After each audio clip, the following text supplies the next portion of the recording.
Saudara pendengar sekalian, Radio Horor Indonesia segera dimulai.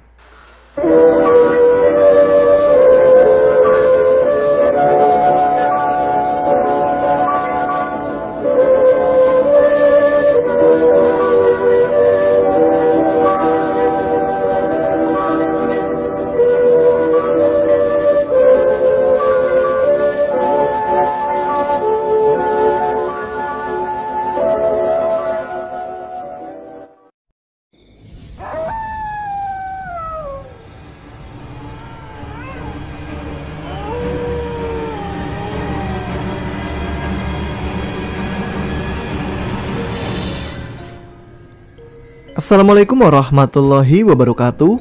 Jumpa lagi dengan saya Tama. Dan kali ini dalam segmen Radio Horor Indonesia. Bagaimana kabar kalian? Semoga selalu diberikan kesehatan dan juga rezeki yang cukup. Kita jumpa lagi pada segmen Radio Horor Indonesia yang kembali hadir menemani malam Jumat kalian. Nah, seperti biasa, dalam segmen Radio Horor Indonesia ini saya akan membacakan beberapa cerita horor untuk teman-teman Ada Apa Gerangan. Dan bagi teman-teman yang ingin ikut membagikan cerita pengalaman mistisnya, bisa dikirimkan ke email kami adaapagerangan20@gmail.com atau DM kami langsung di Instagram AAG Channel. Baiklah, sudah siap untuk cerita yang pertama? Cerita yang pertama kiriman dari Bang Doyo yang ada di Bandung. Sebelumnya Bang Doyo ini juga mengirimkan cerita pengalaman kerja di sebuah pabrik garmen di Bandung. Dan sekarang dia punya pengalaman mistis ketika tersasar di hutan Pangalengan gara-gara tidak menghiraukan pesan ibunya. Seperti apa ceritanya? Langsung saja. Teman-teman Ada Apa Gerangan? Ceritanya mulai dari sini.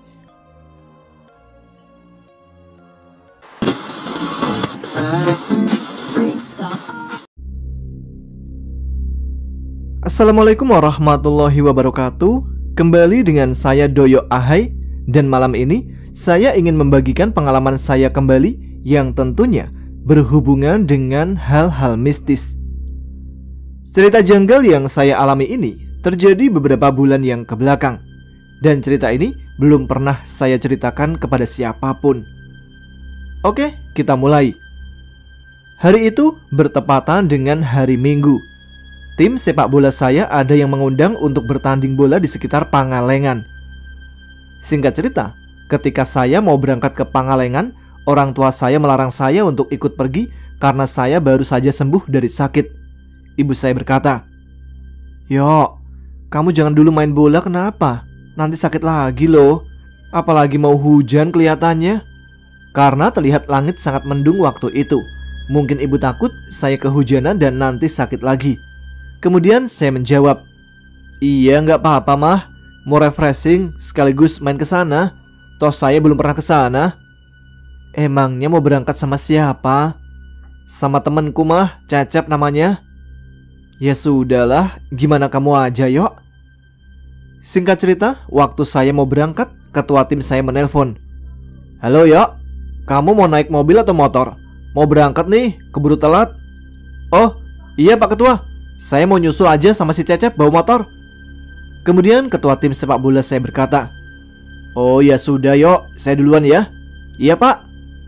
Dan mobil rombongan tersebut pergi terlebih dahulu. Kemudian saya berangkatlah ke rumah si Cecep. Setelah sampai di rumah Cecep, segera saya ketuk pintu rumahnya sambil mengucap salam. "Assalamualaikum." Kemudian dijawab oleh seorang perempuan. "Waalaikumsalam," jawabnya sambil membuka pintu rumahnya, dan ternyata itu istrinya Cecep. "Teh, Cecepnya ada nggak?" "Ada, sebentar ya. Ayo masuk dulu," jawabnya sambil mempersilahkan saya masuk ke rumahnya. Kemudian saya duduk di kursi ruang tamunya. Setelah Cecep keluar, saya berkata, "Gimana Cep, mau main bola nggak?" "Aduh, maaf Yok, anak saya lagi sakit, mau ke dokter dulu, jadi nggak bisa ikut." "Waduh, gimana nih? Mana nggak tahu jalan ke lapangan bolanya?" Batin saya sedikit cemas. "Ya sudah, nggak apa-apa Cep, biar saya berangkat sendiri aja." Kemudian si Cecep berkata sambil bercanda, "Jangan ikutlah, kamu kan nggak tahu jalannya, tar nyasar lagi. apalagi jalannya melewati hutan loh. Gak akan lah, kan ada Google Map. Kemudian saya memberanikan diri untuk berangkat sendirian ke sana. Tapi saya jadi ingat pesan ibu saya sebelum berangkat ke rumah si Cecep. Ibu saya berkata, "Kalau kamu sendirian, jangan berangkat, mending pulang saja," pesan ibu saya. Tapi saya tidak menghiraukan pesan ibu saya dan nekat berangkat ke sana sendirian.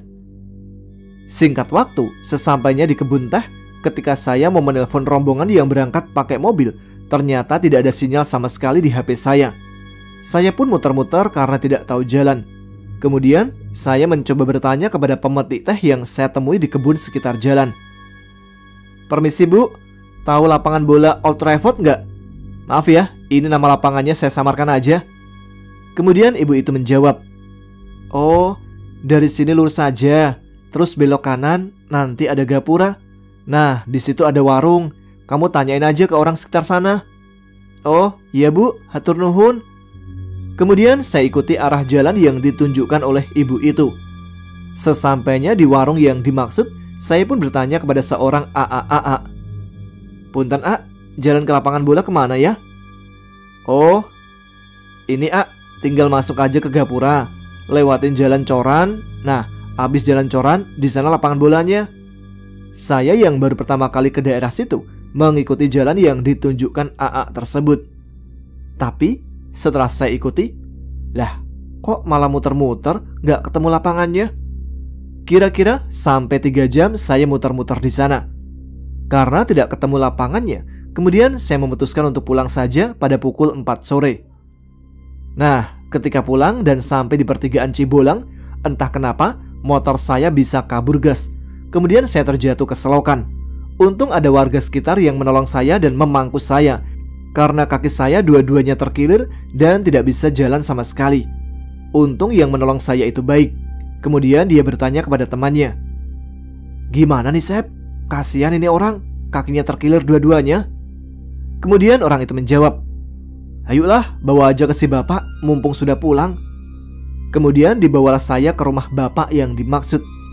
Sesampainya di suatu rumah, orang yang menolong saya berucap salam. "Assalamualaikum Bu, bapaknya ada nggak? Ini nih, ada yang jatuh dari motor, kakinya terkilir dua-duanya," katanya sambil melepaskan gendongannya dan menaruh saya di kursi depan rumah. Si ibu itu menjawab, "Ada, sebentar ya." Tak selang berapa lama, keluarlah seorang bapak-bapak yang kira-kira berumur 40 tahunan. "Pak, tolongin, kasihan anak ini, kakinya terkilir dua-duanya." Si bapak itu menjawab, "Ayo Ujang, silakan masuk." Kemudian saya dibopong memasuki rumah. Kemudian bapak itu mengambil air panas ke dalam baskom untuk mengusap luka di kaki saya. "Silakan, masukin kakinya ke air yang ada di baskom." Tapi karena saya lihat air tersebut masih mengeluarkan uap, saya menjawab, "Entar lah Pak, masih panas, entar kaki saya melepuh." Beliau menjawab sambil membersihkan darah di kaki saya yang lecet, "Gak apa-apa, ayo masukin." Kemudian saya memberanikan diri untuk memasukkan kaki saya ke dalam baskom yang berisi air panas tersebut. Dan ternyata air itu terasa hangat. Mungkin karena saya yang kedinginan dan basah kuyup habis jatuh ke selokan. Bapak itu lalu bertanya, "Pulangnya kemana Jang?" "Saya pulang ke Bandung Pak." "Oh, jauh juga ya. Bapak juga buka praktek di sana, cuman lupa alamatnya." Di saat saya mau bertanya lagi kepada bapak itu, tiba-tiba terdengar bunyi tulang kaki saya yang sebelah kanan. "Kenapa Jang?" "Sakit Pak," kata saya sambil meringis. Kemudian saya bertanya, "Sudah lama Pak jadi ahli tulang?" "Kira-kira sudah 7 tahunan lah." "Oh, lumayan lama juga ya Pak." "Iya Jang, ini juga lagi tahap belajar," jawabnya sambil sedikit tersenyum. Di saat saya mau bertanya lagi, kemudian terdengar suara tulang sebelah kiri saya. Sontak saya kaget sambil berkata, "Astagfirullah, aduh sakit Pak." "Nah, udah Jang, coba kamu berdiri." Lalu saya langsung berdiri dan anehnya saya langsung bisa jalan walaupun masih sedikit sakit. Kemudian bapak itu pergi ke dapur membawa sesuatu, yang rupanya beliau membawa parutan bawang putih dan langsung dibalurkan kepada kaki saya. Bapak itu berpesan untuk membalurkan bawang putih di kaki selama 4 hari untuk mengurangi bengkaknya. Beliau juga berpesan untuk menunggu selama seminggu. Kalau masih sakit, silakan saja pergi ke ahli tulang yang lain karena jarak ke sini jauh. Iya, Pak. Kemudian, istri si bapak itu membawa kopi, 1 teko kecil dan beberapa makanan seperti singkong, ubi, dan lain-lain untuk disuguhkan. Lalu yang menolong saya langsung menuangkan kopi hitam itu ke gelas dan kami meminum kopi bersama. Tapi anehnya, orang yang menolong saya berkata, "Kopinya kok pahit?" Padahal saya merasa kopinya sudah manis. Tak selang beberapa lama, istrinya bapak yang menolong saya membawa gula putih sambil berkata, "Maaf ya, gulanya habis, jadi saya beli dulu." Dan kemudian yang menolong saya langsung menuangkan gula ke dalam gelasnya. Saya menyuruh orang yang menolong saya mencicipi kopi yang saya minum barusan. "Pahit nggak, A?" kataku. Kemudian dia menjawab, "Pahit sekali, melebihi kopi yang saya minum." Lalu bapak itu berkata, "Jang, kamu punya pegangan apa?" "Nggak punya apa-apa saya, Pak. Cuma pegangan saya selalu menjaga kesopanan dan etika dimanapun berada, dan jangan merugikan orang lain." "Tapi aneh, kopi pahit kok dirasa manis." "Saya cuma bercanda kok, Pak," kata saya sambil menuangkan 2 sendok gula ke dalam gelas. "Oh, kirain gak bisa bercanda." Sontak kami pun tertawa bersama. Tidak terasa mendekati waktu maghrib. Setelah memakan beberapa hidangan yang disediakan, saya memutuskan untuk pulang. Walaupun sempat dilarang dan beliau menyarankan untuk menginap saja selama semalam. Tapi saya berkata pada beliau, "Mohon maaf, Pak, sebelumnya. Bukannya saya menolak, tapi saya takut orang tua saya khawatir." "Oh ya sudah, kalau itu niatanmu untuk pulang." Kemudian saya berpamitan kepada bapak tersebut lalu mengucap salam. Tidak lupa mengucapkan terima kasih kepada beliau karena telah menolong saya. Tapi beliau berpesan kepada saya untuk jangan melebihi waktu maghrib ketika melewati pertigaan Cisanti. Dan apabila melebihi dan bertemu dengan hal-hal aneh, jangan membeli makanan, tetapi belilah yang lain. Saya pun hanya mengiyakan, tapi dalam hati saya berpikir, kok aneh ya? Mana mungkin di hutan begini ada yang jualan? Saya lalu membonceng orang yang menolong saya ke tempat motor saya berada. Kemudian saya berpamitan karena mau melanjutkan perjalanan pulang. Saya memberi uang dan rokok untuk jasanya karena sudah memperbaiki motor saya. Tetapi dia menolak dan malah menawarkan diri untuk mengantar saya sampai ke rumah. Namun saya menolaknya. "Gak apa-apa, kuat kok." "Beneran kuat, A?" "Iya kuat, kan laki-laki," kataku sambil bercanda. "Ya sudah, hati-hati." "Ya, A, sekali lagi terima kasih ya." Saya berangkat dari tempat yang menolong saya itu kira-kira pada jam 6 sore. Karena ingat amanat bapak tadi, saya pun mengebut karena takut kemalaman. Salahnya saya, ketika sampai di pertigaan Cisanti, saya tidak berbelok ke Kertasari, tapi malah lurus ke area hutan yang tembus ke area Cimaung. Dan keanehan di luar nalar pun terjadi di sini. Di pertengahan jalan, ada banyak sekali kerumunan orang yang seperti pasar. Cuma orangnya menunduk semua dan tidak saling menyapa. Saya pun bingung karena sendirian dan tidak tahu jalan. Kemudian saya mencoba mengingat pesan yang diberikan oleh bapak tadi. Tapi anehnya, saya lupa pesan tersebut. Saya termenung diam di atas motor kurang lebih 2 jam.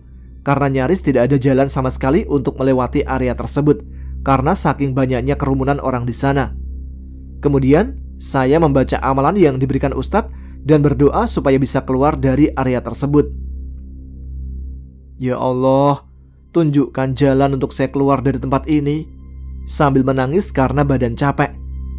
Akhirnya, saya bisa mengingat pesan bapak itu untuk membeli sesuatu, tapi tidak boleh membeli makanan. Saya pun memberanikan diri untuk membeli tisu ke salah satu pedagang yang ada di sana, dan saya berkata, "Pak, beli tisunya dong 1." Kemudian pedagang itu memberikan tisu tersebut dan saya menanyakan harganya berapa, sambil memasukkan tisu itu ke dalam saku celana saya. Dengan kepala tertunduk, si penjual itu berkata, "Seikhlasnya saja." Kemudian saya memberinya uang 5.000. Yang saya aneh, di sini orang yang berkerumun tadi perlahan mulai menghindar untuk memberi jalan kepada saya untuk lewat. Tetapi mereka semua menatap ke arah saya dengan muka pucatnya. Kemudian saya langsung pergi dari area itu dan tanpa saya sadari, saya sudah berada di hutan. Kemudian saya melihat sosok wanita yang berpenampilan seperti orang yang memetik daun teh. Saya lalu menghampiri wanita tersebut dan bertanya, "Cek, jalan ke kota kemana ya?" Dia tidak menjawab pertanyaan saya, tapi hanya menunjuk ke arah kanan dari hutan tersebut. Kemudian saya berkata, "Hatur nuhun, Cek." Karena dia sudah baik mau menunjukkan jalan, saya pun menawarkan untuk pergi bareng keluar dari hutan tersebut karena waktu sudah malam. "Cek, mau bareng pulangnya enggak?" Dia hanya menggelengkan kepalanya. Setelah menggelengkan kepala yang tadinya menunduk terus tiba-tiba menoleh ke arah saya.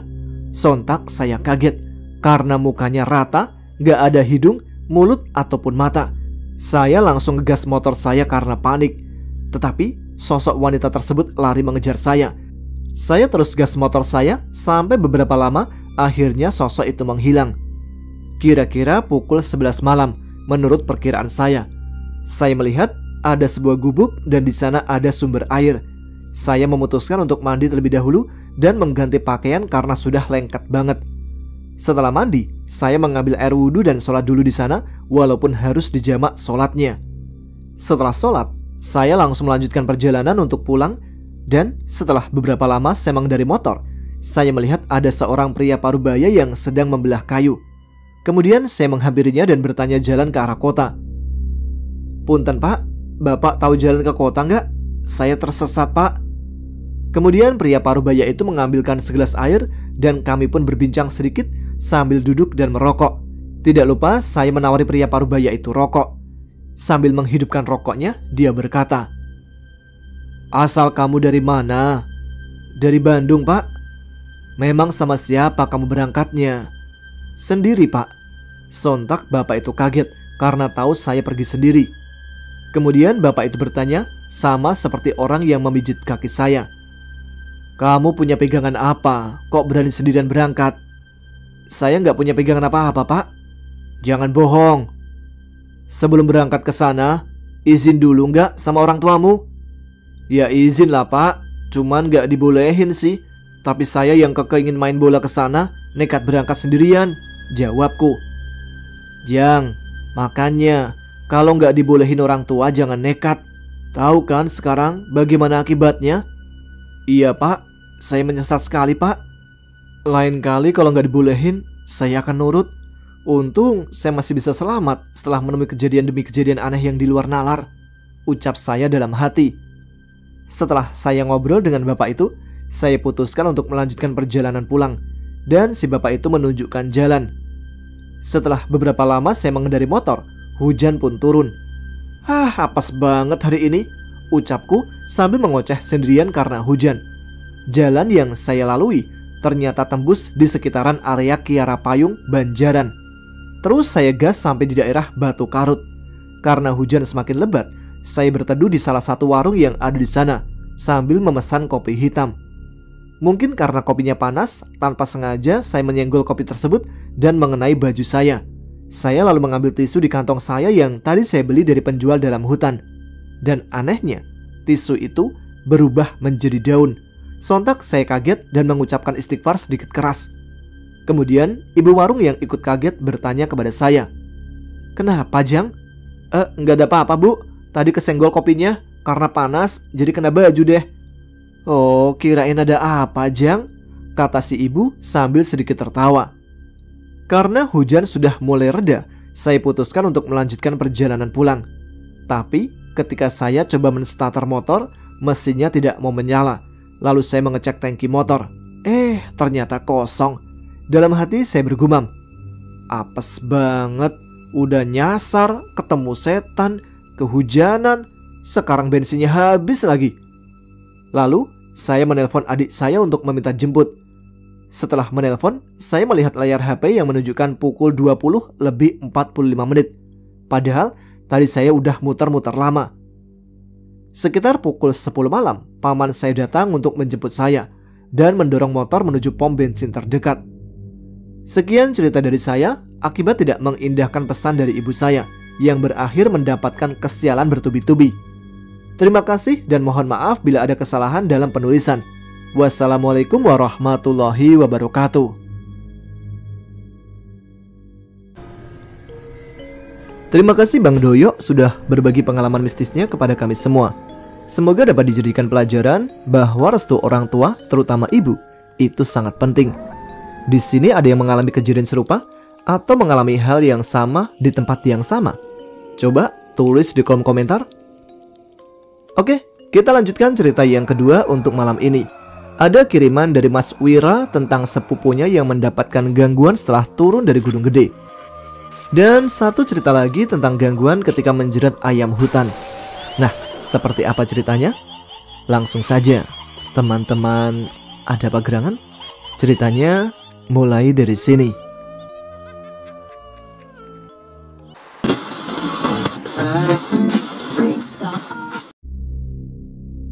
Assalamualaikum Mas Tama dan Sobat Ada Apa Gerangan Channel. Perkenalkan, nama saya Wira, biasa dipanggil Kawong.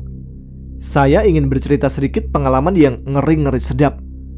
Cerita ini terjadi sekitar tahun 2017. Jadi begini ceritanya Mas Tama. Saya punya sepupu yang bernama Randy. Dia bilang kepada saya bahwa esok lusa dia mau naik ke Gunung Gede. Tapi nada bicaranya seperti meledek. Soalnya saya tidak bisa ikut karena sibuk kerja. Tapi saya jawab dengan santai. Wah, boleh juga lu naik Gunung Gede. Kalau gua mah gunung kembar aja, jawab saya sambil ngeledek balik. Maklumlah, saya waktu itu emang habis menikah, sedangkan Randy masih bujangan. Suwe lu, katanya ketus.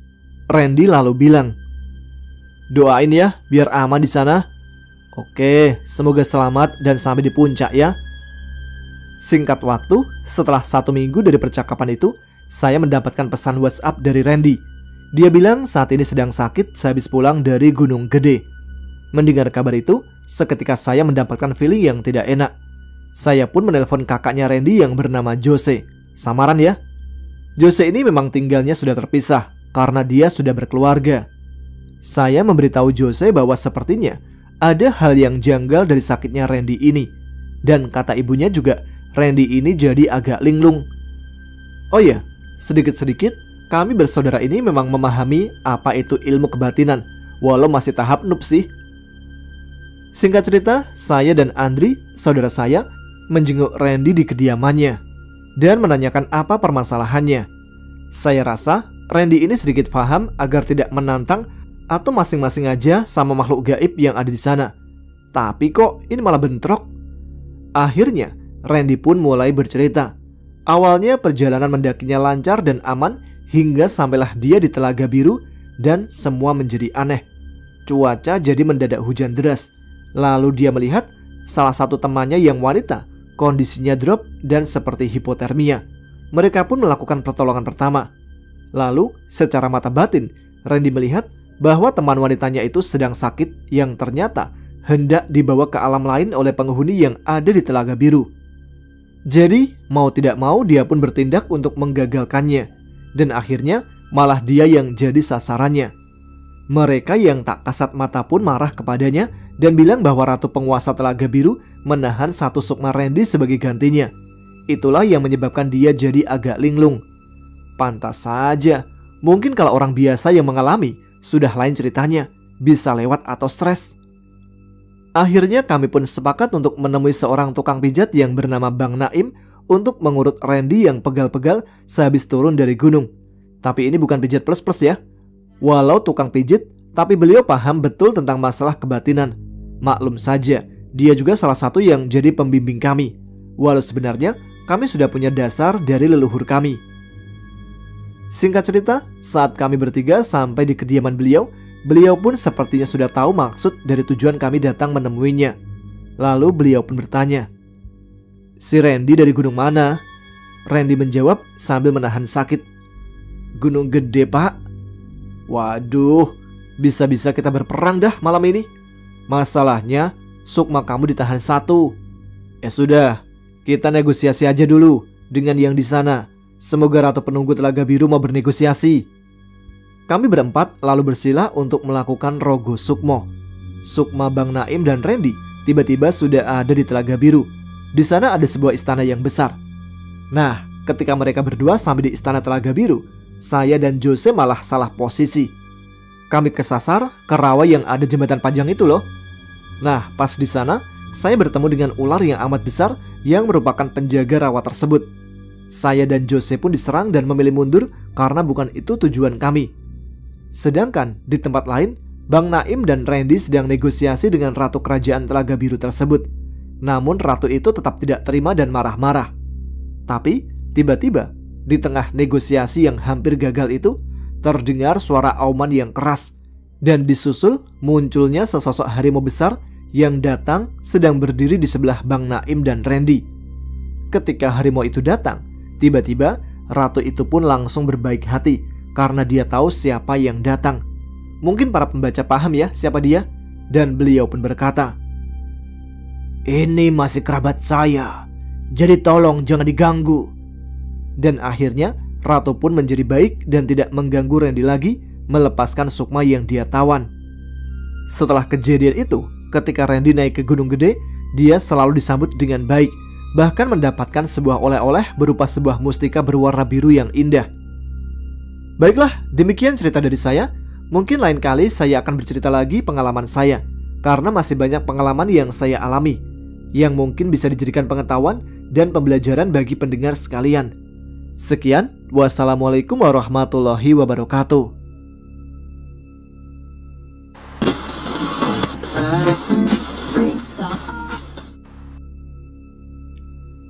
Cerita ini saya alami sendiri dengan sepupu-sepupuku.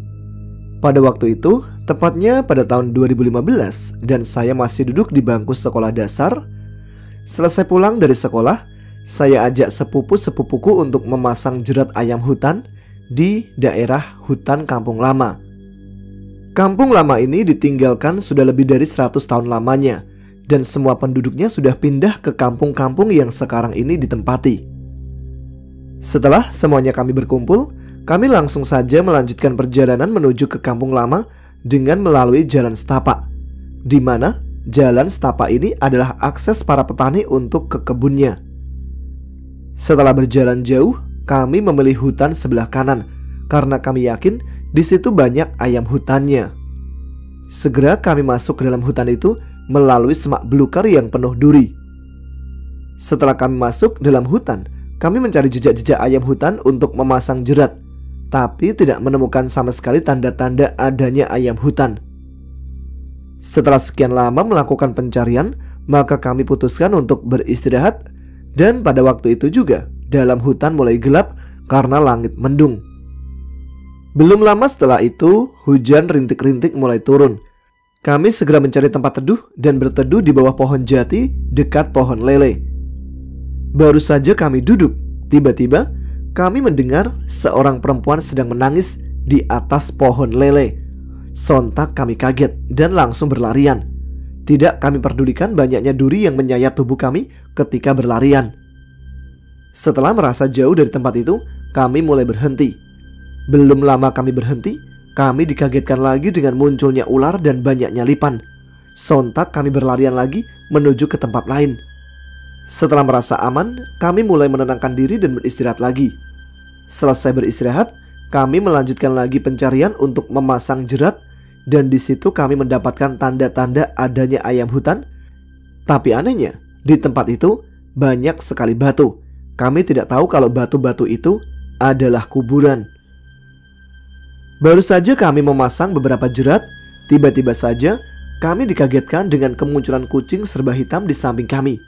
Di situ kami mulai takut dan mulai berlari, karena kucing hitam mengejar kami dan kami tidak memperdulikan banyaknya duri menyayat tubuh kami. Setelah merasa lelah karena kecapean berlari, maka kami memutuskan untuk istirahat sambil memandang segala arah. Tiba-tiba kami melihat kuburan yang sangat tinggi. Di situ kami kaget karena melihat kuburan setinggi itu, dan mulai lagi berlari sampai menemukan jalan setapak. Setelah menemukan jalan setapak itu, kami putuskan untuk pulang karena sudah hampir maghrib. Di perjalanan pulang, luka di tubuh kami mulai terasa perih karena tersayat duri. Tibalah di rumah kami masing-masing dan sudah mulai malam. Baru saja saya masuk ke dalam rumah, tiba-tiba orang tuaku memarahiku. "Kamu habis dari mana? Malam-malam begini. Sudah capek-capek dicariin, tapi kamu tidak pulang. Dan kenapa? Tubuhmu luka-luka begitu. Kamu habis main dari mana?" ucapnya. "Saya pergi memasang jerat ayam hutan di Kampung Lama," jawabku. kamu pergi dengan siapa di kampung lama? Kenapa malam begini baru pulang? Kalian tidak takutkah di kampung lama itu? Ucapnya lagi. Saya pergi dengan sepupu-sepupuku, jawabku. Setelah selesai memarahiku dan aku juga sudah menceritakan semua yang kami alami, maka orang tuaku mulai bercerita kalau di tempat kami memasang jerat itu ada kuburan zaman dulu yang namanya Batu Malari. Setiap ada yang meninggal, maka jenazahnya akan dibaringkan di atas batu itu. Mungkin pada zaman itu Islam belum masuk di daerah ini. Di samping itu juga, batu-batu yang ada di dekat jerat yang kami pasang itu adalah pekuburan kampung lama sebelum berpindah ke kampung sekarang ini. Pernah juga waktu itu saya memasang jerat sendirian di dekat Batu Walari. Waktu itu hari Jumat, tepat jam 12 siang, saya pergi mengecek jerat yang saya pasang dan hujan rintik-rintik mulai turun. Tiba-tiba saja saya mendengar ada yang menangis di batu itu. Karena saya takut, maka saya langsung pulang. Ada lagi kejadian ketika memasang jerat ayam hutan dengan teman-temanku. Waktu itu kami lewat di bawah pohon beringin dan tanpa sengaja salah satu temanku mengucapkan kata-kata kotor di bawah pohon beringin itu. Belum lama habis berucap, dia langsung pingsan tidak sadarkan diri. Setelah beberapa tahun pohon beringin itu ditebang karena menghalangi area perkebunan. Selesai ditebang, waktu itu ada kejadian orang di kebun itu digigit anjing gila. Setelah beberapa hari kejadian itu, ada orang pintar yang mengecek bekas pohon beringin karena pada saat itu hawanya panas dan berbeda dengan sebelumnya. Setelah orang pintar mengecek dan melihat, ternyata ada seorang nenek yang cacat yang duduk di bekas pohon beringin itu dengan dijaga seorang polisi dan tentara. Nenek ini tidak bisa pindah ke tempat lain. Pada saat pohon itu ditebang, dia tidak bisa berpindah tempat, sehingga dia dijaga seorang polisi dan tentaranya. Setelah melakukan ritual pemindahan ke tempat lain, tempat itu hawanya kembali seperti semula, dan nenek itu juga sudah dipindahkan. Ternyata kehidupan di alam lain sama dengan kehidupan di dunia nyata. Mereka ada yang berkebun, ada yang jadi tentara, polisi, dan sebagainya. Mohon maaf karena saya masih belajar merangkai kata-kata, sehingga cerita yang saya tulis ini masih banyak kekurangannya, termasuk penggunaan bahasa dan sebagainya. Dan cerita yang saya tulis ini nyata adanya. Terima kasih Mas Wira untuk kiriman ceritanya. Kita langsung sambung ke cerita lain, dan kali ini tentang penemuan patung bayi yang membuat nyawa terancam. Oke, seperti apa cerita mereka? Teman-teman ada bagerangan? Ceritanya mulai dari sini.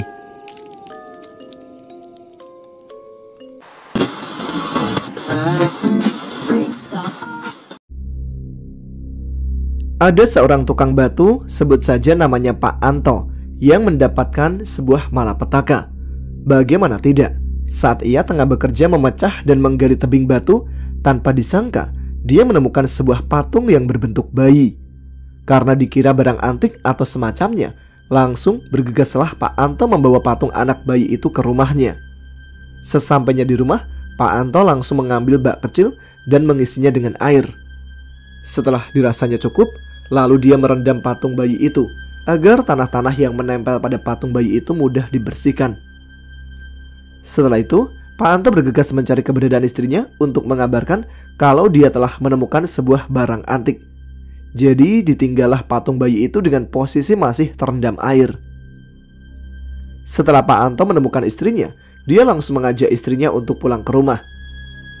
"Bu, Bapak dapat barang antik, patung bayi, saat Bapak sedang menggali di gunung batu tadi." "Ah, masa Pak? Jadi di mana sekarang itu patung?" "Ada di belakang Bu, sedang Bapak rendam biar tanah yang menempel hilang." Lalu bergegaslah suami istri itu ke belakang alias ke dapur. "Wah Pak, kalau dijual bisa kaya kita." "Iya Bu, Alhamdulillah." Setelah itu Pak Anto dan sang istri mulai membersihkan patung tersebut. Saat dirasa sudah bersih, diangkatlah patung bayi itu, kemudian dilap biar kering. "Bu, kalau sudah kering, letakkan di kamar saja biar nggak diganggu sama anak-anak." "Iya Pak." Setelah itu Pak Anto pun bergegas mandi untuk membersihkan kotoran karena seharian tengah bekerja menggali batu. Selesai mandi, dia pun langsung menuju ke kamarnya. Dia berbaring sambil memandangi patung tersebut, dan tanpa sadar dia pun terlelap. Saat tertidur itulah Pak Anto bermimpi didatangi oleh sesosok putri cantik. Sang putri mengejar Pak Anto seraya ingin mencekiknya dan dia berkata, "Manusia keparat, kembalikan anakku, kembalikan anakku, kembalikan anakku. Kalau tidak, kamu sekeluarga akan tahu akibatnya." Pak Anto pun dengan sekuat tenaga berlari, berusaha agar tidak tertangkap oleh sang putri. Nafasnya pun sampai terengah-engah.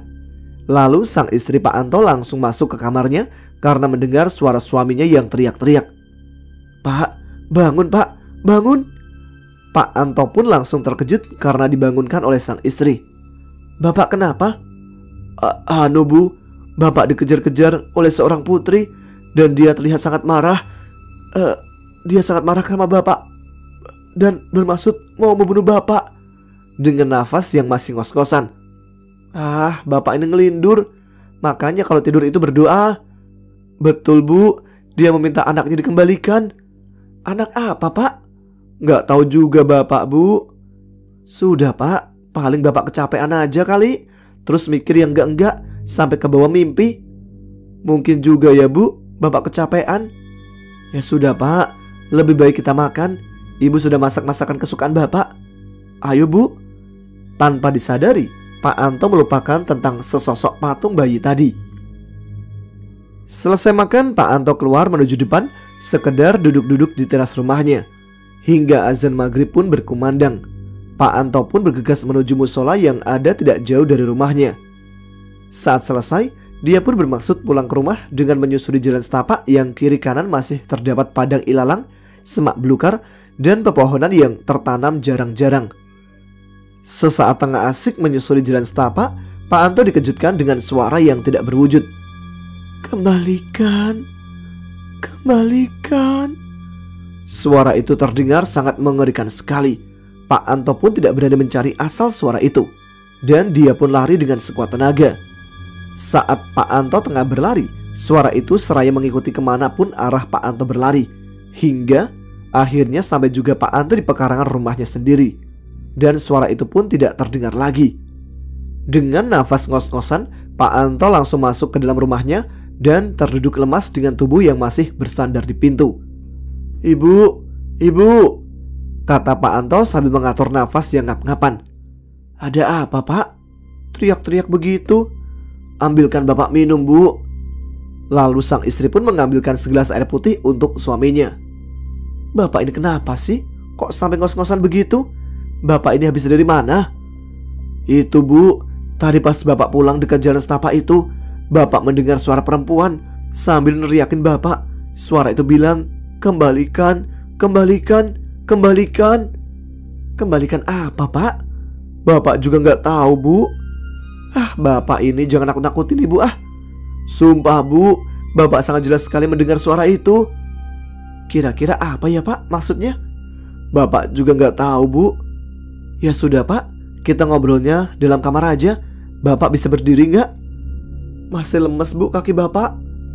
Sambil dibantu sang istri, mereka berdua pun berjalan menuju kamar. "Bu, ingat nggak mimpi yang kemarin Bapak ceritakan?"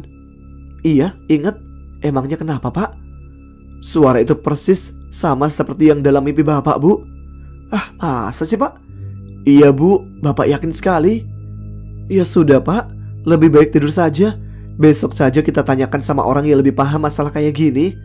"Iya Bu." Setelah mereka berdua terlelap, kira-kira kurang lebih jam 10:30, ada yang menggedor-gedor jendela kamar mereka. Mereka berdua pun terkejut karena suara gedoran itu sangat keras sekali. "Siapa ya Pak yang gedor-gedor jendela kita malam-malam begini?" "Bapak juga nggak tahu Bu." "Coba Bapak pergi tengok Gi, barangkali ada maling atau apa Pak." "Iya Bu." Pak Anto pun bangkit dari tempat tidurnya dan mengambil sebuah parang yang terselip di belakang lemari. Saat Pak Anto membuka jendela, dilihatnya tidak ada siapapun. Pak Anto pun langsung bergegas menutup jendela itu kembali. "Gimana Pak?" "Gak ada siapa-siapa Bu." "Lah terus siapa yang gedor-gedor?" "Gak tahu juga Bapak Bu. Ya udah, kita tidur lagi aja." Dan mereka pun kembali merebahkan diri. Baru saja mata tertutup, gedoran itu kembali lagi berbunyi. Bahkan di atas atap rumah juga mulai terdengar seperti ada batu besar yang menimpa atap seng, sehingga menimbulkan suara yang sangat keras. Mereka berdua pun terbangun kembali. Tapi kali ini tanpa beranjak dari tempat tidurnya. Mereka menutupi diri mereka dengan selimut. Bunyi apa itu, Pak? Seumur-umur kita tinggal di sini, baru ini kejadian kayak begini. Ibu takut, Pak? Iya, Bu. Bapak juga takut ini. Semalaman mereka diteror oleh suara-suara itu. Sampai-sampai panci, penggorengan yang ada di dapur pun semuanya berantakan.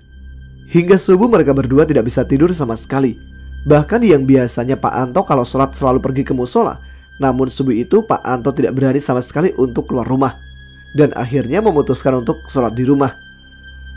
Saat Pak Anto pergi mengambil air wudhu, istrinya sibuk membereskan dan membersihkan perabotan dapur yang berantakan. Saat si istri sedang menata perabotan dapur ke tempat semula, di saat itulah istri Pak Anto merasakan ada yang sedang mengawasi dirinya. Saat sang istri berbalik, betapa terkejutnya dia saat melihat sesosok wanita yang menatapnya tajam. Sesosok wanita yang mempunyai 3 tanduk yang panjang. Istri Pak Anto pun tidak dapat menggerakkan badan, sampai-sampai suaranya pun tidak bisa keluar, seperti dibungkam oleh kekuatan makhluk itu. Saat makhluk itu mendekat, tiba-tiba saja istri Pak Anto langsung lemas dan terjatuh. Pak Anto yang kembali setelah berwudu menemukan istrinya dalam keadaan terbaring di lantai. Bu, bangun Bu, sadar Bu. Rupanya istri Pak Anto pingsan. Setelah beberapa kali Pak Anto mencoba menyadarkan istrinya, akhirnya sang istri siuman juga. Ibu kenapa? Kok sampai terbaring di lantai? Itu Pak, tadi di pojokan situ ada sosok wanita bertanduk. Matanya melototin ibu, Pak. Makhluk itu terlihat sangat menyeramkan. Dan saat makhluk itu mulai mendekati ibu, disitulah tiba-tiba badan ibu lemas dan ibu sudah gak tahu apa-apa lagi. Nah, sekarang ibu percaya kan apa kata bapak semalam? Iya Pak. Kalau begitu sekarang ibu ambil wudhu dulu. Bapak temenin, sekalian bapak ambil wudhu lagi. Setelah selesai melaksanakan sholat subuh, Pak Anto dan istri pun melakukan aktivitas seperti biasa. Cuma bedanya, istri yang biasanya di dapur sendirian sekarang ditemani oleh Pak Anto. Takut kejadian tadi terulang kembali. Mereka pun membicarakan kejadian-kejadian yang baru saja mereka alami. Sebenarnya ada apa ya Bu? Kok kita semalaman seperti diteror gitu? Iya Pak, ibu juga heran. Baru kali ini loh kejadian kayak begini. Apa kita minta tolong aja sama Kiai Mansur? Siapa tahu beliau tahu apa yang terjadi sama kita Pak. Betul juga Bu. Nanti sekitar jam 8-an Bapak langsung ke rumah beliau. Ya mudah-mudahan beliau ada di rumahnya. Iya Pak. Setelah itu mereka pun sarapan pagi berdua. Makan pagi yang biasa ditemani oleh nasi lauk pauk dan juga segelas teh hangat. Lalu sekitar jam 7:30 Pak Anto pun pergi menemui Kiai Mansur. Dan alhamdulillah ternyata beliau ada di rumah. Assalamualaikum. Waalaikumsalam. Pak Anto, mari masuk Pak. Iya Pak. Ada perlu apa nih Pak Anto pagi-pagi begini sudah kemari? Begini Pak Kiai, semalam di rumah saya seperti diteror oleh sosok makhluk. Jendela kamar saya sampai digedor-gedor dengan keras. Belum lagi seperti ada bebatuan yang dilempar ke atap rumah. Bunyinya kencang banget Pak. Lalu sebelum sholat subuh tadi, istri saya pingsan karena didatangi sosok makhluk seperti putri yang punya 3 tanduk yang lumayan panjang. Lalu waktu saya pulang setelah sholat isya kemarin malam, saya diteriaki entah siapa. Soalnya saya tidak lihat wujudnya. Tapi yang pasti dari suaranya sih seperti suara perempuan. Suara itu bilang, kembalikan, kembalikan, kembalikan. Tapi saya tidak tahu apa yang mesti saya kembalikan Pak Kiai.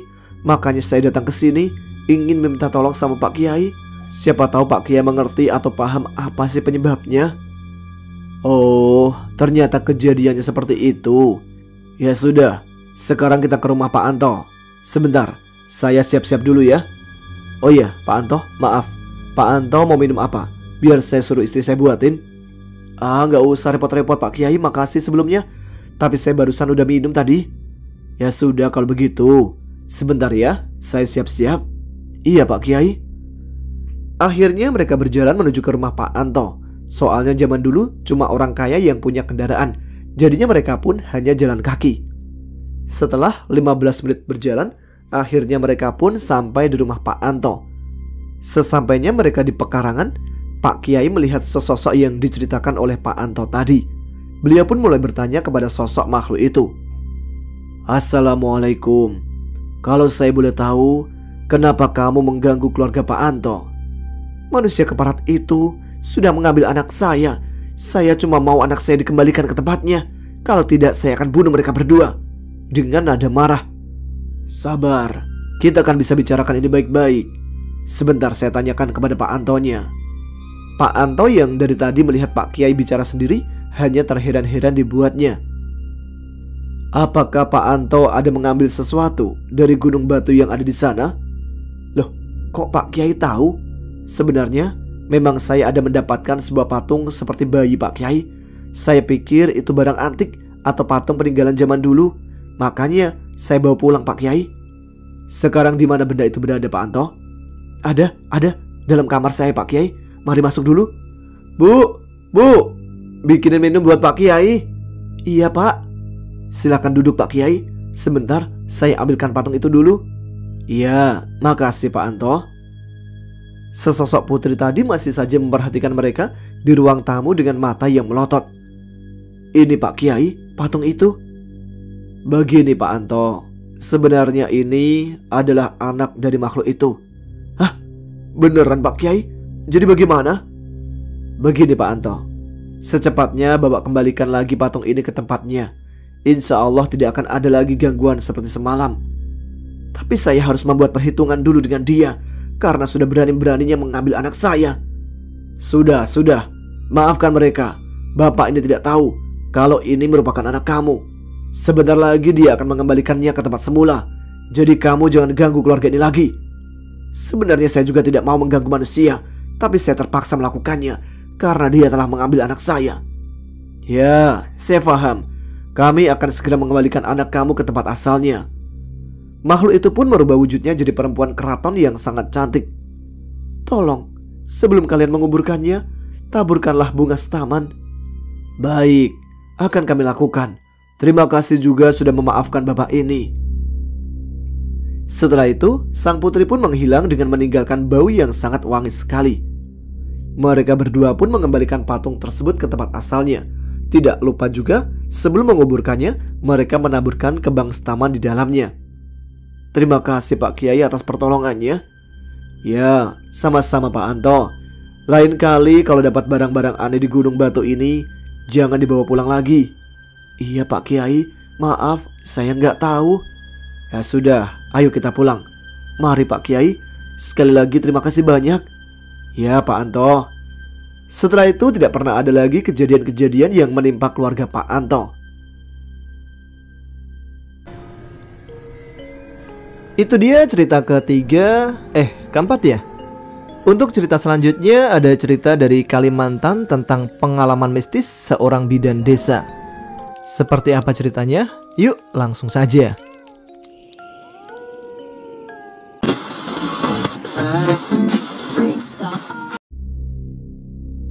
Kisah ini diceritakan oleh nenekku.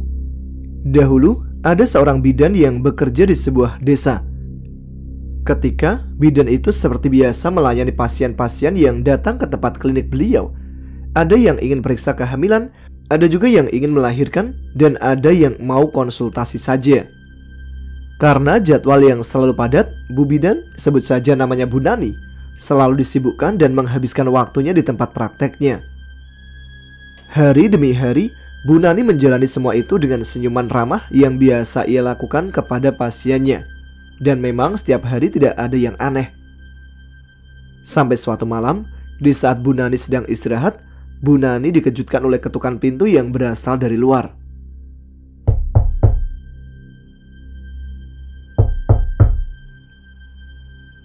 Setelah pintu dibuka, terlihatlah dua orang laki-laki yang sedang berdiri di depan pintu. Maaf Bu Bidan, kata laki-laki yang tepat berada di depan Bu Nani. Iya Pak, ada apa? Jawab Bu Nani. Ini Bu, saya mau minta tolong. Istri saya di rumah mau melahirkan. Oh begitu, sebentar ya Pak, saya ambil peralatan saya dulu. Setelah selesai menyiapkan peralatan, Bu Nani bertanya, memangnya tempatnya di mana Pak? Di desa seberang Bu, kata pria itu. Dan akhirnya Bu Nani dan kedua pria tadi berangkat menggunakan perahu menuju ke rumah bapak tadi. Sesampainya di tengah sungai, kabut tebal menyelimuti. Sampai-sampai Jarak pandang hanya beberapa meter saja. Bu Nani lalu bertanya, "Aman Pak, ini kabutnya tebel banget. Apa nggak nyasar nanti kita ini?" "Ibu tenang saja, aman kok," kata pria yang berada di depan Bu Nani. Dan tidak sampai 10 menit, akhirnya mereka sampai ke kampung itu. Lalu si bapak yang mempunyai istri yang akan melahirkan tadi langsung bergegas menepikan perahunya sambil membantu Bu Nani turun dari perahu tadi. Bergegaslah mereka ke rumah, dituntun oleh si bapak tadi sambil membantu membawakan peralatan Bu Nani. Sesampainya di rumah bapak, Bu Nani langsung bersiap-siap membantu persalinan istri si bapak tadi sambil meminta air hangat kepada bapak itu agar disiapkan. Selang 30 menit, Bu Nani membantu proses persalinan dan akhirnya sang bayi pun terlahir juga. Tapi kali ini berbeda. Bayi itu tidak menangis sama sekali. Dan setelah proses persalinan selesai, bayi itu dibersihkan lalu dibungkus memakai kain dan diserahkan pada ibunya. Si ibunya pun mengucapkan, "Terima kasih banyak ya Bu, sudah membantu persalinan saya." "Iya Bu, itu memang sudah menjadi tugas saya," jawab Bu Nani. Kemudian Bu Nani pamit ke belakang atau ke dapur berniat ingin mencuci tangan. Sesampainya Bu Nani di dapur, Bu Nani dikejutkan dengan banyaknya kulit buaya yang tergantung rapi. Tapi anehnya, kulit buaya itu tidak kering. Mungkin kulit baru, pikir Bu Nani. Setelah selesai, Bu Nani kembali ke ruang tamu. Lalu bapak tadi memberikan sepotong kunyit. "Maaf Bu Bidan, cuma ini yang saya bisa kasih kepada Bu Bidan. Soalnya gak ada apa-apa lagi yang saya bisa kasih sama ibu." Bu Nani pun mengambilnya sambil berkata, "Iya gak apa-apa Pak. Melihat si ibu dan si bayi selamat saja, saya sudah senang sekali Pak. Kalau begitu saya mau pulang." "Iya Bu Bidan, terima kasih. Mari saya antar pulang kembali." Setelah menaiki perahu, mulailah bergerak perahu menuju ke tengah. Dan kabut tebal tadi masih menyelimuti kawasan itu. Tapi anehnya, kabut hanya sampai di tengah sungai saja. Setelah itu sudah tidak berkabut lagi. Bu Nani kembali bertanya kepada bapak tadi, "Kok aneh ya Pak, kabutnya cuma sampai tengah saja?" "Biasa memang selalu begini kok Bu," jawab bapak tadi. Dan tidak terasa sudah hampir sampai di tepi sungai. Akhirnya bapak tadi mengantarkan Ibu Nani kembali ke rumahnya yang sekaligus menjadi tempat prakteknya tadi. "Sekali lagi saya terima kasih banyak ya Bu atas bantuan Ibu." "Iya Pak, sama-sama. Kalau begitu saya permisi dulu Bu." "Iya Pak, hati-hati di jalan." Bu Nani pun masuk ke dalam rumahnya karena kelelahan. Bu Nani akhirnya tertidur pulas. Pagi harinya, Bu Nani keluar dari rumah menuju ke pasar untuk mencari sarapan. Di perjalanan, Bu Nani menyusuri jalanan pinggiran sungai. Saat matanya menatap ke arah sungai, ditatapnya sebuah pulau yang ada di seberang sana. Tapi anehnya, tidak ditemukan satu rumah pun yang ada di sana. Sesampainya di pasar, Bu Nani menanyakan kepada seorang pedagang setempat, apakah ada rumah yang berada di seberang sana. Lalu dijawab oleh si pedagang tersebut bahwa tidak ada satu rumah pun yang ada di seberang sana. "Emang kenapa?" Bu Bidan bertanya begitu. Tanya si pedagang. "Itu Bu, tadi malam saya ada membantu persalinan di sana." "Ah, masa iya Bu?" tanya si pedagang heran. "Betul Bu, ini masih ada kunyit pemberian dari orang yang saya bantu tadi malam." Sambil mengambil kunyit itu dari saku celananya. Tapi ketika dilihat, ternyata kunyit tadi berubah menjadi sebuah emas. "Loh, kok jadi emas?" pikir Ibu Nani. Lalu Bu Nani bercerita kepada ibu pedagang tadi bahwa memang ada yang janggal sewaktu di dapur tempat orang tersebut. Ada banyak kulit buaya yang digantung di sana. "Mungkin itu buaya penunggu sungai sini Bu, yang minta pertolongan kepada ibu. Dan ibu dihadiahi sebuah kunyit yang aslinya adalah emas," kata pedagang tadi. "Mungkin juga ya Bu," kata Bu Nani heran. "Ya alhamdulillah lah, gak terjadi apa-apa. Niatnya kita emang mau menolong kan?" kata si pedagang. "Iya Bu," jawab Bu Nani sembari membayar apa yang dipesan oleh Bu Nani tadi, lalu bergegas untuk pulang. Sekian dulu kisah dari Bu Nani, semoga kalian terhibur. Ini adalah real kisah dari almarhumah nenekku ya. Wassalamualaikum warahmatullahi wabarakatuh.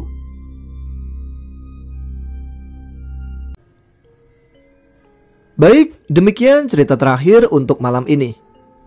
Enggak ya? Masih ada satu cerita lagi ternyata. Tapi nanti deh, habis kita bacakan salam-salam dulu. Kali ini, salam dan terima kasih untuk teman-teman Adaba Gerangan dimanapun kalian berada, yang selalu menuliskan komentar dan berlomba-lomba duluan untuk like serta komentar pertama. Terima kasih untuk perjuangan kalian. Salam juga untuk Mas Ade Puji Haryadi. Lalu ada Archly 6200, Danan Jaya, Sayudi 80. Ini di Malang bukan ya, Mas Sayudi ini. Lalu Ngecapruk 1130, kayaknya di Makassar deh ini deh. Ada juga Senja Hari. Ditunggu lagi Mas cerita lainnya. Ada lagi dari Teh Clara, tukang parkir pesawat di Halim. Ada Mas Teguh, Mbak Teguh maksudnya. Ada Mbak Mahyan Hapsari, lalu Mbak Suryati Hakiki, Mbak Naomi Kanaya, dan Mbak Eka Asmiati yang ada di Wonosobo. Oke, itu dia yang bisa saya sebutkan malam ini. Masih banyak ya. Nanti gantian deh untuk episode minggu depan. Sebelum kita akhiri, setelah ini masih ada satu cerita lagi ya. Langsung aja saya tutup deh. Sekian Radio Horor Indonesia kali ini. Jumpa lagi di RHI FM malam Jumat depan. Terima kasih untuk teman-teman yang telah menyimak. Terima kasih juga untuk teman-teman yang sudah mengirimkan ceritanya ke Radio Horor Indonesia. Saya Tama pamit. Jangan lupa subscribe bagi yang belum. Tuliskan komen. Tunjukkan eksistensi kalian. Selamat malam. Selamat beristirahat. Wassalamualaikum warahmatullahi wabarakatuh.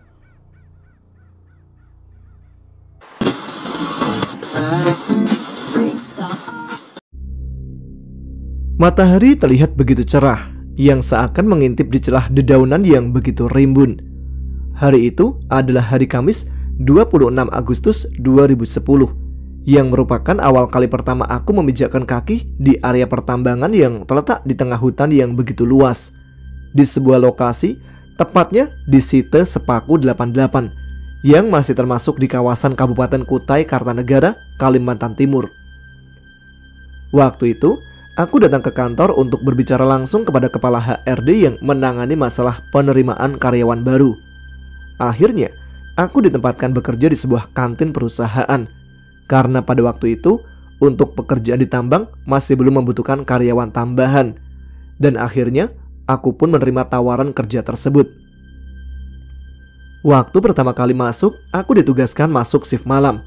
Dan pada waktu pertama masuk, aku ditempatkan di mes elang yang lokasinya terletak di bagian pojok yang di sampingnya adalah hutan. Karena aku hanya seorang karyawan baru, jadi aku hanya menurut tanpa mengetahui bahwa mes yang aku tempati adalah salah satu mes yang cukup angker setelah kantin. Hingga pergantian shift pun tiba. Akhirnya aku mulai bekerja di malam hari. Pada waktu jam 12 malam, aku berinisiatif untuk memasak nasi lebih dahulu. Maklum, masak nasinya lumayan banyak karena untuk persiapan makan seluruh karyawan di pagi hari. Jadi masak nasinya sampai beberapa kali. Dan waktu itu, masak nasinya juga masih memakai cara manual. Jadi ya lumayan ribet menurutku. Kebetulan waktu itu aku masak nasinya cuma sendirian di dapur. Dan teman-teman terlihat masih tertidur pulas. Mungkin karena masih kecapean, jadi aku tidak tega untuk membangunkan mereka. Tidak lama kemudian, aku pun mendengar suara seperti orang yang menyeret atap yang terbuat dari seng. Aku merasa heran, masa di tengah malam seperti ini masih ada orang yang keluyuran dan sambil menyeret atap seng? Aku pun langsung berkata dalam hati, kalau kamu setan yang lagi main, gak apa-apa, main aja. Asalkan jangan gangguin aku dan jangan nampakin wujudmu sama aku. Gak lama setelah aku ngomong dalam hati, ternyata suaranya semakin tambah jelas. Seolah-olah suara itu sudah ada di sebelah dinding dapur di samping tempatku memasak nasi. Bulu kuduku pun berdiri semua. Dan kepalaku yang dari tadi sudah terasa besar, kini seolah terasa hilang. Perlahan aku mencoba memegang kepalaku yang terasa masih ada pada tempatnya. Semakin lama, suara itu seolah terdengar semakin kencang. Hingga pada akhirnya, aku pun berlari menuju ruang depan kantin. Setelah kubuka pintu depan kantin, tak seorang pun terlihat berjalan keluar. Hingga aku melihat seekor kucing yang berjalan menuju ke arahku. Aku pun berpikir sejenak. Kata orang kan, kucing adalah makhluk yang peka akan keberadaan makhluk astral. Aku membawa kucing itu masuk ke dalam menuju dapur untuk kujadikan teman. Namun, baru di pertengahan jalan menuju dapur, di mana di sana ada sebuah lorong yang digunakan untuk menaruh tumpukan beras. Ketika melewati tumpukan beras itu, tiba-tiba bulu kucing yang kupegang berdiri semua dan sambil mengeong seolah merasa terancam. Mungkin ia merasa terancam dengan kehadiran sosok yang ia lihat. Kucing itu pun langsung melompat dari tanganku dan berlari keluar, yang diiringi wajah takutku yang berlari mengikuti kucing itu keluar. Setelah menenangkan diri, aku pun mendengar suara teman-temanku terbangun dari tidurnya. Aku menghampiri mereka dan langsung menuju ke dapur, tanpa menceritakan kejadian yang barusan aku alami. Kemudian aku pun melanjutkan pekerjaanku tanpa memperlihatkan wajah takut seperti kejadian yang ku alami tadi. Singkat cerita, tak terasa waktu fajar pun mulai menyingsing, yang menandakan bahwa waktu pergantian jam kerja akan berganti. Tak menunggu waktu lama, aku berpamitan kepada teman-teman dan mengambil bungkusan nasi beserta lauknya untuk sarapanku di mes nanti. Setelah sampai ke mes, aku pun mencuci muka dan langsung membaringkan tubuhku ke tempat tidur. Karena aku merasa begitu lelah, terang saja, karena semalaman aku tidak tidur. Karena merasa belum lapar, aku memutuskan untuk tidur lebih dahulu.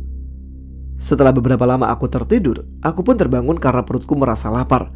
Aku perlahan-lahan bangun dari tempat tidur dan tanganku berpegangan ke arah jendela. Di saat aku berpegangan ke jendela, aku merasa kaget. Entah kenapa aku seperti memegang tangan seseorang. Tapi anehnya, tangan itu terasa begitu dingin seperti tangan yang habis memegang es batu.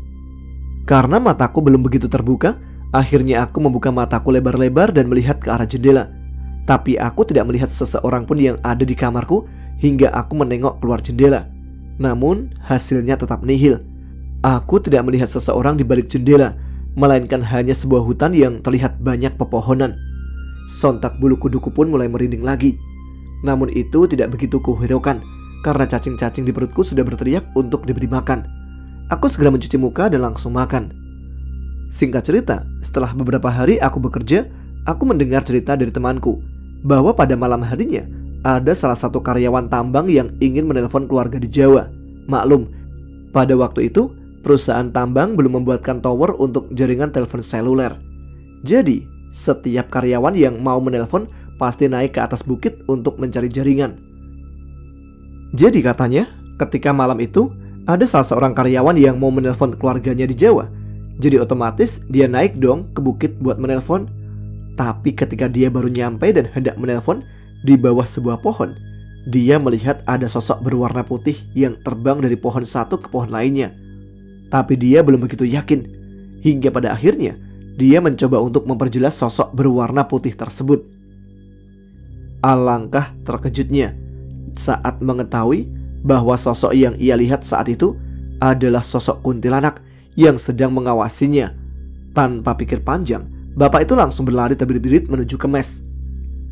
Semenjak kejadian itu, kalau ada karyawan yang ingin menelpon, mereka pasti mengajak teman atau bahkan pergi nelpon rame-rame. Singkat cerita, setelah beberapa minggu bekerja, aku baru tahu bahwa mes elang yang aku tinggali ternyata cukup angker.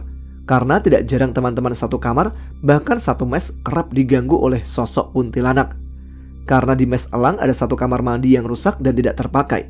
Jadi banyak teman-teman yang pernah melihat penampakan seorang wanita yang memakai baju warna putih panjang berjuntai sampai ke bawah. Bahkan ada yang lari keluar mes tengah malam karena ketakutan. Oh iya, aku beberapa kali mendapatkan gangguan pada saat aku masuk shift malam. Pernah ada kejadian yang cukup aneh di saat aku masuk shift malam ya. Pada malam itu, sekitar jam 12 malam lewat atau sekitar jam 1 dini hari, aku kaget mendengar suara orang berlari. Kemudian aku coba untuk melihat keluar kantin. Ternyata itu adalah Ferry, teman satu mesku, berlari menuju ke arahku. "Kamu kenapa, Fer? Udah tengah malam gini kok lari-lari sendiri?" "Aduh, sial banget aku malam inian. Dari tadi aku gak bisa tidur, digangguin mulu sama sosok kuntilanak," jawab Ferry. Tapi aku merasa heran. Yang aku lihat pada saat itu, Ferry tidak dikejar sama sosok yang ia jelaskan tadi, melainkan aku tadi melihat seekor kelelawar yang agak besar terbang mengikuti si Ferry. Kemudian Ferry kusuruh masuk ke dalam kantin. Dan lebih anehnya lagi, kelelawar itu juga ikut masuk bersama Ferry. Yang sebenarnya Ferry tidak menyadari kalau ada seekor kelelawar yang mengikutinya sejak berlari keluar dari mes. Aku pun menjadi merinding dengan kehadiran kelelawar tersebut dan bergumam dalam hati. Apa mungkin sosok kuntilanak yang mengganggu Ferry berubah wujud menjadi kelelawar? Kamu lagi ngeliatin apa sih, Yan? Dari tadi aku perhatiin kamu kayak lagi ngeliatin sesuatu. Pungkas Ferry mengagetkanku. Fer, emangnya dari tadi kamu gak tahu pas kamu lari tadi kelelawar itu terus ngikutin kamu sampai masuk ke kantin? Coba kamu lihat ke atas, dia lagi terbang, ucapku sambil menunjuk ke atas. Iya ya, kok bisa sih? Apa jangan-jangan bulu kuduk jadi merinding lagi nih, Yan? Aku pun menghiraukan kata-kata si Ferry dan sambil berdoa dalam hati.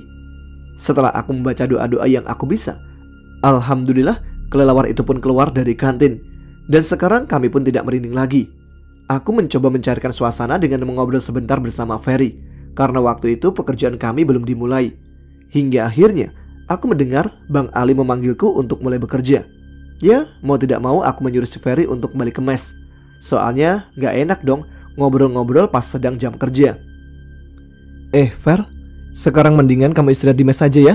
Soalnya aku gak enak sama teman-teman. Ini lagi jam kerja. Tidak menunggu lama, Ferry pun kembali pulang ke mes, sedangkan aku mulai melanjutkan pekerjaanku. Singkat cerita, minggu pun berganti bulan hingga sampai tiba waktuku untuk ambil jatah off sehari dalam 1 minggu. Karena aku merasa suntuk jika aku hanya menghabiskan waktu offku untuk tidur di mes seharian, jadi aku berinisiatif untuk ikut Udit, adik sepupuku yang kebetulan waktu off-nya berbarengan dengan waktu off-ku. Kami pun segera berangkat. Waktu itu jam masih menunjukkan pukul 9 pagi. Di sepanjang perjalanan, aku begitu menikmati pemandangan hutan yang begitu lebat, yang di sisi kanan dan kirinya adalah tebing dan jurang. Rasa penat akan pekerjaanku pun seketika sirna, karena aku seolah terlena oleh pemandangan yang begitu memukau mata. Tidak lama kemudian, kami pun melewati hutan lebat selanjutnya yang lebih didominasi oleh pepohonan akasia, yang dikelola oleh sebuah perusahaan yaitu PT ITCI. Setelah menempuh perjalanan sekitar 1,5 jam, kami pun sampai ke rumahnya Udit. Setelah sampai, kami langsung disuruh ibunya makan dan beristirahat.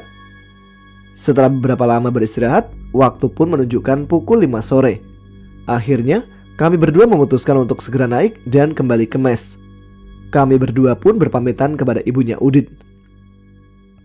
Singkat cerita, setelah 1 jam perjalanan, kami memasuki area hutan lebat yang artinya tidak lama lagi kami akan segera sampai ke mes. Hari sudah terlihat mulai gelap karena waktu itu sudah masuk waktu maghrib. Di sini aku mulai mengalami kejadian aneh lagi. Entah bagaimana, mataku malah tertuju ke arah sisi kanan jalan. Tepatnya aku melihat ke arah pinggir hutan. Alangkah terkejutnya aku ketika melihat sebuah bola api yang lumayan besar terbang beriringan, seperti mengikuti laju motor kami. Karena merasa ada yang aneh, aku pun bertanya ke Udit. Dit, kamu lihat gak yang terbang barusan? Terbang apanya, Bang? Gak ada apa-apa kok, Bang.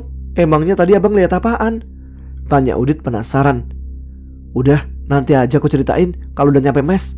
Mending kamu fokus aja bawa motornya, biar kita selamat sampai tujuan, kataku memerintah.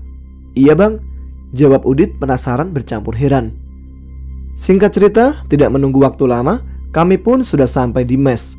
Aku langsung menceritakan kejadian yang aku lihat sewaktu perjalanan menuju ke mes. Aku lihat Udit sedang mengelus leher bagian belakangnya sambil menyimak aku bercerita. Bisa kupastikan kalau saat ini dia sedang merinding bila teringat waktu di perjalanan tadi. Singkat cerita, setelah seminggu aku bekerja shift siang, aku mengambil waktu off-ku hanya untuk tiduran di mes. Hingga tiba waktunya aku masuk shift malam. Disinilah aku merasa gangguan makhluk tak kasat mata semakin mengincarku. Pada saat itu, pekerjaan kami sudah selesai. Jadi aku dan Om Iul memutuskan untuk tidur di ruangan depan kantin.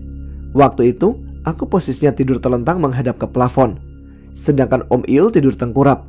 Posisi kami saat itu tidak begitu jauh, bisa dibilang bersebelahan, tapi agak berjarak. Kulihat Om Iul sudah terlelap dalam tidurnya, karena bisa kudengar dari suaranya yang mendengkur. Dan aku pun mulai memejamkan mata.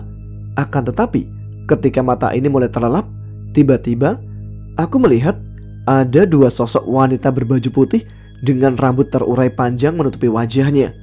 Kalian sudah pasti bisa menebakkan sosok apa yang kumaksud?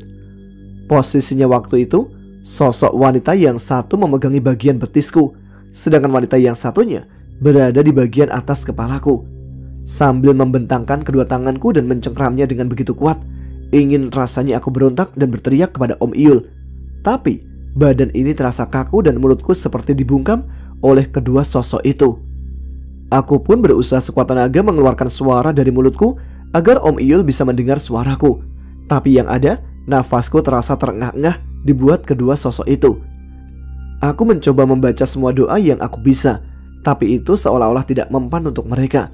Mereka seperti menertawakan keadaanku yang tidak bisa berbuat apa-apa. Hingga akhirnya suaraku sedikit terdengar oleh Om Iyul. Dia terlihat bangun, tapi seperti baru setengah sadar dari tidurnya. Om Iyul menatap ke arahku. Aku yang dari tadi begitu berharap agar ia bisa membangunkan tubuhku dari cengkraman kedua sosok wanita terkutuk ini. Tapi Om Iyul malah melongok ke arahku, kemudian kembali tidur lagi dengan posisi menungging. Nafasku yang dari tadi sudah terengah-engah sekarang malah membuatku semakin bertambah jengkel kepada Om Iyul, terutama kepada kedua sosok menjengkelkan ini. Aku pun mengumpat dalam hati, kampret Om Iyul, gak tahu temannya lagi butuh pertolongan, dia malah enak-enakan tidur, mana sambil nungging lagi. Ucapku dalam hati agak kesal. Kemudian aku baru teringat untuk mengumandangkan azan dalam hatiku. Setelah azan selesai kukumandangkan, alhamdulillah akhirnya aku terbebas dari cengkraman kedua makhluk terkutuk itu. Setelah aku bangun dari tempat tidurku yang tadi, Om Iyul pun ikut terbangun. Kemudian Om Iyul bertanya, "Yan, kamu tadi panggil-panggil aku kah?" "Iya Om, aku tadi panggil Om mau minta pertolongan buat gerakin badan aku. Tahu-taunya Om malahan balik tidur lagi sambil nungging lagi." Jawabku agak kesal. "Maafin Om Yan, habisnya tadi Om ngantuk banget." Jawab Om Iyul agak cengengesan. "Iya Om, gak apa-apa. Alhamdulillah aku tadi gak sampai kenapa-napa, cuman ketindihan." Singkat cerita, setelah beberapa waktu, pagi pun telah tiba. Setelah aku kembali ke mes, aku mendengar teman-teman pada geger dengan hasil foto kedua security yang ada di kantor PT KSM yang letaknya agak berseberangan dengan kantin tempatku bekerja. Aku pun bertanya kepada teman-teman yang ada di mesku, "Kenapa sih rame-rame? Pada heboh ngomongin apa sih?" Tanyaku penasaran. Salah satu temanku pun menjawab sambil menunjukkan foto dari HP-nya. "Ini Yan, coba kamu lihat. Tadi malam pas udah hampir waktu subuh, 2 orang security KSM iseng-iseng ambil foto. Pas mereka asik ambil gambar, dan ini hasil foto terakhir. Dan mereka nggak ngecek hasil foto terakhir. Tapi pas pagi tadi Pak security cek ulang hasil fotonya, hasil gambarnya malah kayak gini." Setelah aku melihat hasil fotonya, aku merasa sangat kaget. Bagaimana tidak? Ternyata penampakan kedua sosok wanita-wanita yang ada di foto adalah kedua sosok yang menggangguku tadi malam. Dan setelah aku pastikan waktu pengambilan gambarnya, ternyata tak lama berselang setelah aku berhasil bebas dari cengkraman mereka. Hingga akhirnya aku pun menceritakan kejadian yang aku alami ketika waktu aku masuk kerja tadi malam. Hingga aku menceritakan kejadian itu pun, aku masih agak merinding ketika teringat dengan penampakan mereka yang begitu menyeramkan. Itulah sepenggal cerita dari pengalamanku sewaktu aku bekerja di kantin PT SIP yang bergerak di bidang pertambangan batu bara. Semoga kita semua selalu dalam perlindungan Yang Maha Kuasa dan selalu memperkuat iman agar terhindar dari segala gangguan dan godaan setan yang terkutuk. Amin.